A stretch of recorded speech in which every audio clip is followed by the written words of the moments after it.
Good morning, students. Today I am going to start chapter 9. So, which is applications of integrations. So, in 11th standard already we studied what is indefinite integration. So, what is integration? It is a reverse process of derivation. Okay, differentiation reverse process is known as integration. So, in 11th standard we studied indefinite integration. So let us recall some formulas in that integration. Right, indefinite integrals, indefinite integrals, indefinite integrals, indefinite integrals. Here function f of x, right, function f of x, function f of x, function f of x, and here indefinite integral, it's indefinite integral, indefinite integral, which is denoted by integration f of x dx. So if you have function is k in place of f of x, if you have k where k is constant, which is constant, then by integration of constant, what we will get? We will get kx plus c. Okay.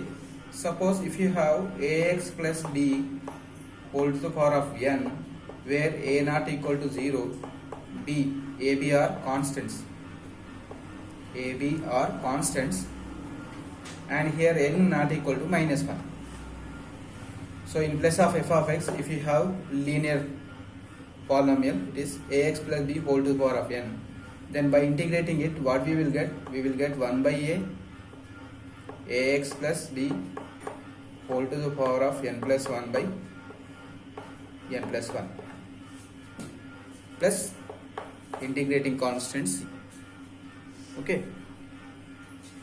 Next, suppose if you have 1 by ax plus b, again here a not equal to 0, b are constants, a comma b are constants.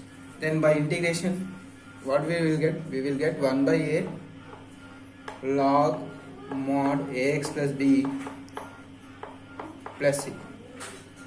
Okay, so already we studied these formulas in 11th standard. Again write the all formulas. Let us recall all the formulas. Okay, so write the formulas in the table. Next formula is, if you have in place of f of x e power ax, then by integrating it we will get e power ax 1 by a plus c.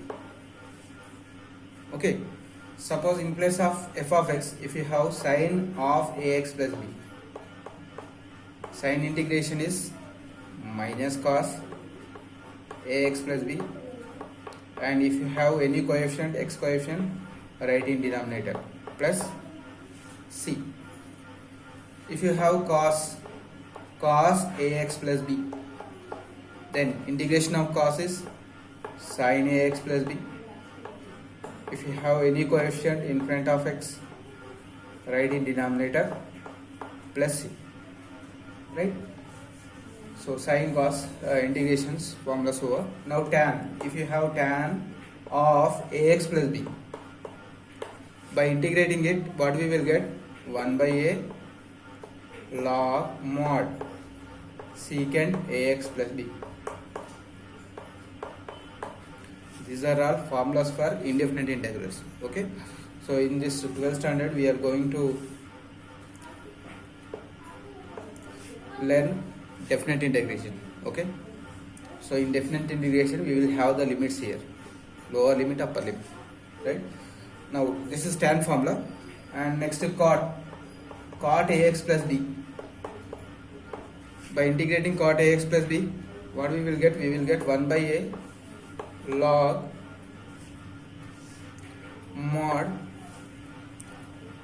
mod sin ax plus b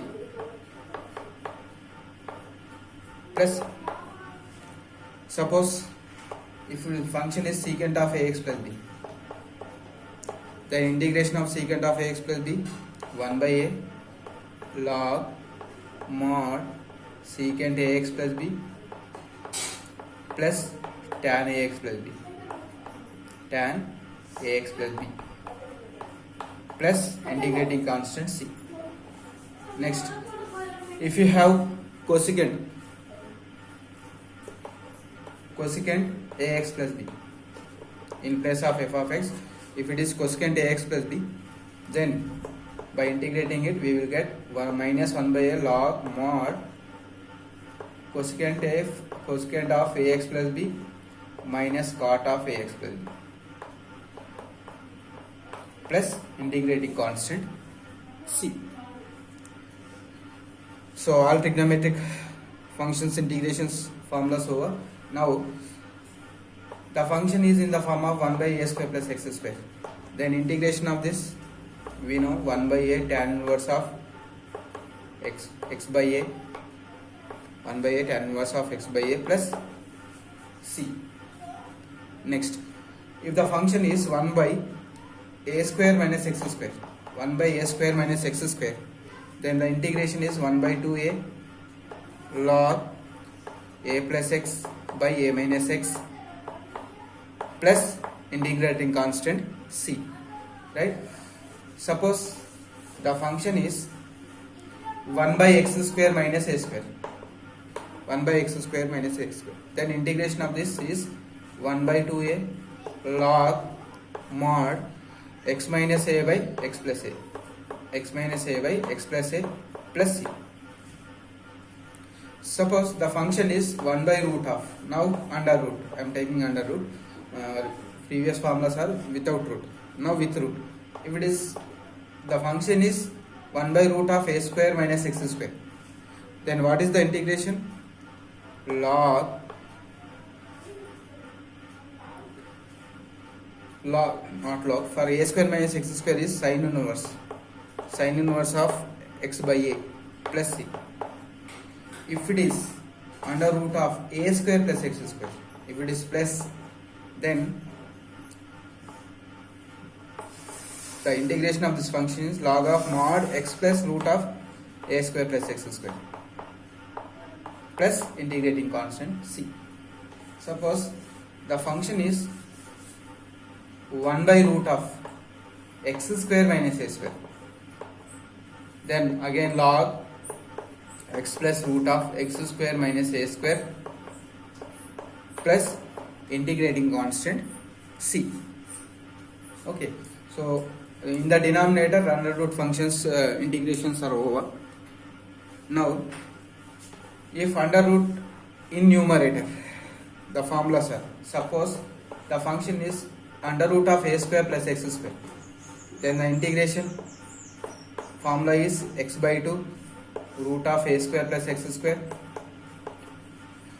plus a square by 2 log of x plus root of a square plus x square plus integrating constant c.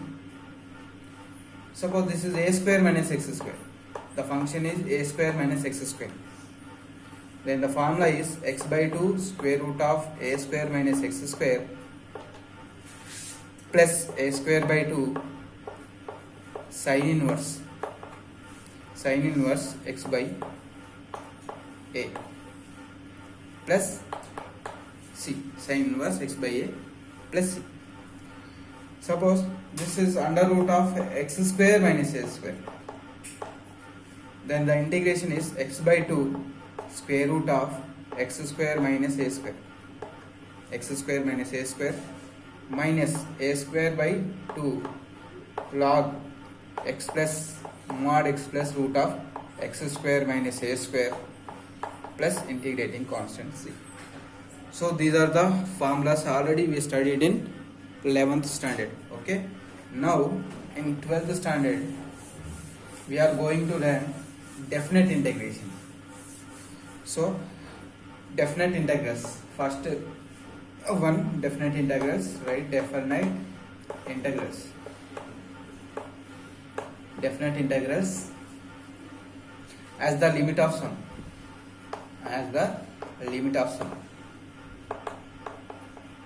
limit of sum, limit of a sum. Okay, so definite integral as limit of sum. What is the definition of definite integral of limit of sum? Which is known as Riemann sum. It is also known as Riemann sum. Riemann sum. Let us know about the Riemann sum here. For this, to define the Riemann sum, I am considering one function. So to define this Riemann sum, now we are going to discuss about Riemann sum, which is known as definite integral as a limit of sum. Okay, so to define this, I am taking one real valued function which is continuous in some interval. I am taking that interval x equal to a to x equal to b. This is x-axis. So I am taking bounded function which is bounded in interval, closed interval a to b. So the function, the curve of the function will be maybe like this. That means the function may be sometimes positive, sometimes negative. So this is x-axis. So here function values are positive, here function values are negative. So and it is continuous in this interval. So I am considering one function y equal to f of x in this interval. Okay, consider a real valued bounded function. Consider a real valued. Real valued means by substituting domain values in the function, you will get real numbers. Outputs are real numbers. So consider a real valued bounded function. Bounded continuous function.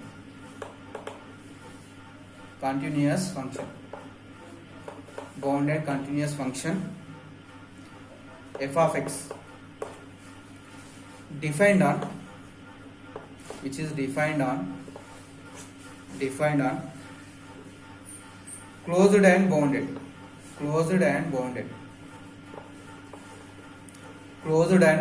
interval, which is defined and closed and bounded interval a to b, where a is less than b, a is smaller than b. Okay, so I am taking one continuous function y equal to f of x in this interval a to b, which is continuous and bounded in that domain. Okay, domain is closed interval a to b. So in this interval, see here, function may not have, no need to have the same sign. Sometimes it may be positive, sometimes it may be negative, right? So here you have to write the function f of x, the function f of x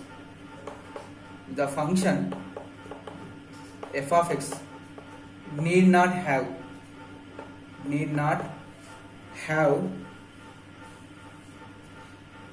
the same sign, have the same sign on closed interval a comma. It may be sometime positive, sometime negative, sometime positive. Okay, so the function need not have the same sign in the interval a to b. That is nothing but f of x may have positive, as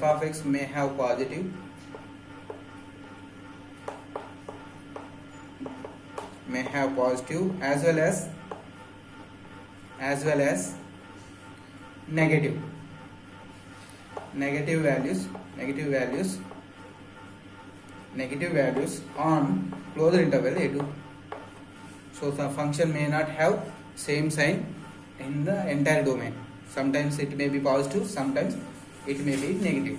So such a function I considered in this interval a to b, x equal to a to b. Right, now partition the interval. So partition the interval means this is closed interval now a to b. Divide this interval into sub-intervals. That is called partition. Partition means we have to divide the interval into sub-intervals. So partition the interval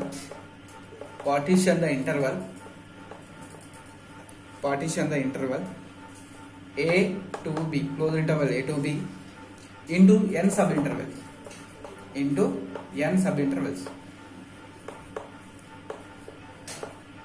So I am dividing this whole interval, closed interval a to b, into n subintervals. Okay. That intervals I am considering as x0 to x1 and x1 to x1 to x2 x2 to x3, so on. Last subinterval xn minus 1 to xn. So x0 means this a value. This is x0. X0 is nothing but a. So this total interval I am dividing as x1, x2, x0 to x1 one subinterval, x1 to x2 subinterval, x2 to x3, and so on. Here I am taking xi, some xi, and here I am taking xn minus 1, so on, xi, so on, xn minus 1. Last one is xn. Xn is equal to b. So I am dividing this whole interval into subintervals. How many subintervals? N subintervals. N subintervals such that here x0 is equal to a, or you can write that small lower bound of interval a is nothing but x0. After that x1 is greater than x1 is greater than x0, and x2 is greater than x1, so on. Xn minus 1 less than xn, which is equal to b. So in this way I am dividing the interval into n subintervals. So in each subinterval,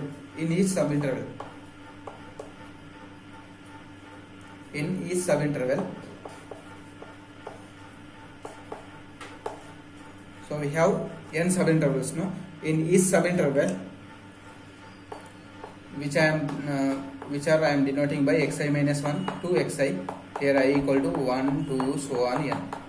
So in each subinterval, choose a real number.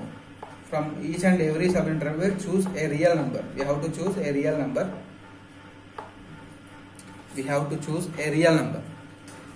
Choose a real number. From each and every subinterval, we have to choose a real number, which is denoted by zeta I, like this, which is called zeta I. Okay, zeta I, which is arbitrary real number. Zeta I is a arbitrary real number, such that how to choose that real number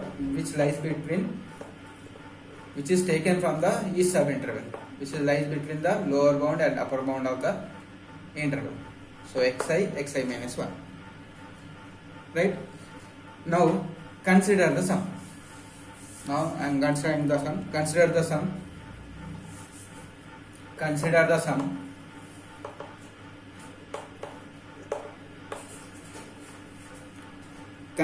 sum. Summation I equal to 1 to n f of zeta I xi minus 1. That is nothing but, by substituting 1, what we will get? F of zeta 1 x1 minus x0 plus f of zeta 2 x2 minus x1 plus f of zeta 3 x3 minus x2 plus so on. F of zeta n xn minus 1. So I consider this sum. So this sum is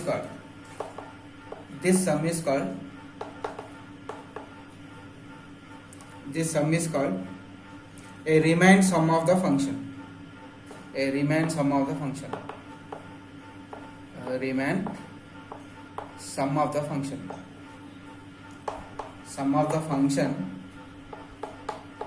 f of x on closed interval a comma b. So this sum is called, after expanding you will get like this. This sum is called Riemann sum of the function f of x on the closed interval a comma b, corresponding to the subintervals. How many subintervals subintervals are there? N subintervals, right? If in this, so how many subintervals we divided? N subintervals. If number of subintervals tends to infinity, if number of subintervals tends to infinity, that means maximum number of subintervals if you take, then if you take maximum infinite subintervals, if you divide the closed interval into infinite subintervals, then you will get the maximum value of the difference between xi minus 1. It maybe tends to 0. Why? Because we are dividing the interval into infinite subintervals. At that time you may not get any difference between the subinterval. The length of each subinterval may be very least, that is tending to 0. Okay, this sum tends to finite value. In this case,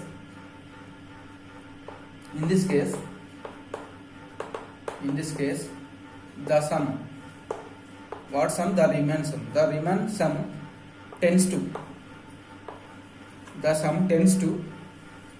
a finite value,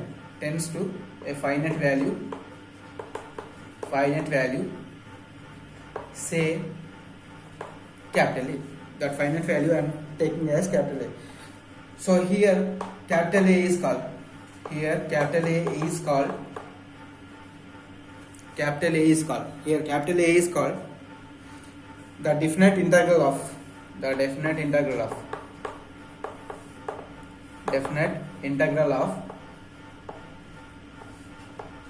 the definite integral of f of x on closed interval a comma b.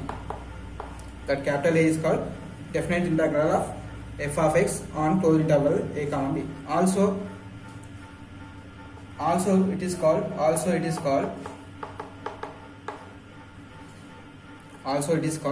a Riemann sum or Riemann integral. Also it is called Riemann integral. It is also known as Riemann integral or definite integral. So it is denoted by, when n tends to infinity, that sum tending to a finite value capital A. It is denoted